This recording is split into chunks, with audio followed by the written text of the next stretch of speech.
La suppression du département, on dit non.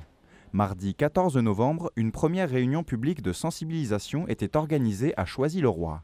Objectif, sensibiliser sur les conséquences d'une suppression du département au profit de la métropole et répondre aux interrogations des habitants.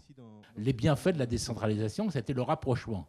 Et bien là, avec ce qu'on veut essayer de nous imposer, avec une métropole très centralisée, c'est exactement le mouvement inverse.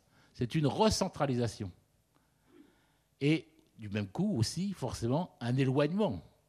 Parce qu'au lieu de gérer à l'échelle d'un territoire comme le Val-de-Marne d'1 200 000 habitants, eh bien, tout ce qu'un département fait aujourd'hui dans la proximité, on le voit en direction des personnes âgées, des collèges, des parcs et autres, sera géré à l'échelle de 7 millions d'habitants.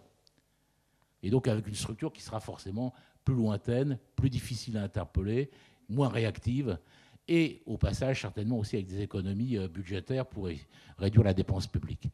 Dans la salle, les questions sont nombreuses, les habitants se sentent concernés.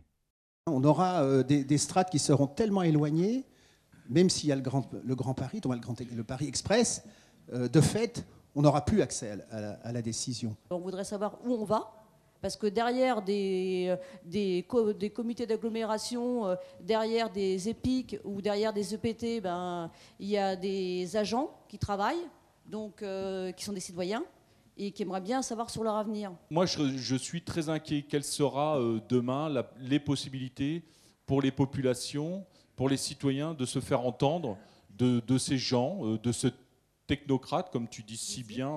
Certains s'interrogent sur les différentes manières de se mobiliser. Mais quelles sont les actions que nous pouvons mener en tant que citoyens du Val-de-Marne et habitants de Choisy-le-Roi pour faire reculer la loi que veut imposer le gouvernement, mis à part bien sûr la pétition qui a été lancée? Quels sont les arguments que l'on peut donner à tous ceux qui, même au plan local, nous disent que la centralisation, la recentralisation, qu'on peut appeler aussi mutualisation, c'est le sens de l'histoire? Et avec l'ensemble des représentants étudiants, nous signerons une lettre que nous enverrons 33 000 étudiants de l'université pour les informer sur la réforme territoriale et pour les inviter à se mobiliser à nos côtés. Pour le maire de Choisy-le-Roi, cette rencontre est une manière de rendre la parole aux habitants. J'ai invité le président Favier à venir ici à Choisy-le-Roi, justement pour qu'on puisse avoir cette discussion à la fois d'information, pour faire part de nos points de vue, ce qu'on souhaite défendre ici dans le Val-de-Marne, pour les Choisiens, pour les Val-de-Marnais, mais aussi être attentif aux questions, aux remarques, à la volonté exprimée par les Choisiens, par les citoyens. Et on s'aperçoit de fait que l'importance du travail fait par le département, par les agents, par les services, a une incidence forte sur la vie des gens. C'est une démarche de démonstration, mais qui doit être aussi une démarche d'appel à la mobilisation pour dire non, ce n'est pas possible. Le département, on y tient. Le département, il est spécifique, il est comme nulle part ailleurs. Et cette spécificité-là, on veut continuer à la défendre. Je pense que le département de Val-de-Marne est utile, beaucoup utile. J'ai effectivement appris en fait l'enjeu du département, de ce que peut apporter le département à l'ensemble de la population. Effectivement, qui me paraît relativement essentiel, notamment sur la proximité. Et je m'informe parce que je suis inquiète sur tous les bruits de couloir et ce que le gouvernement va nous apporter. Voilà pour la raison pour laquelle je suis là ce soir. Je suis en situation de handicap et c'est juste pour en savoir plus.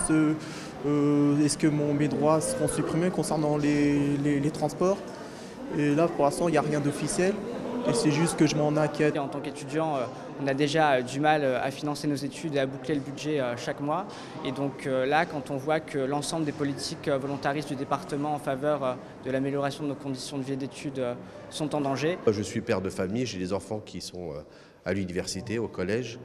Et je vois qu'en termes de participation, que ce soit par l'ordival, que ce soit par la carte imaginaire pour les lycéens ou à l'université, c'est vraiment très important. Des réunions dans d'autres villes du Val-de-Marne sont prévues avant la rencontre début décembre entre Emmanuel Macron et les 3 présidents des départements de la Petite Couronne.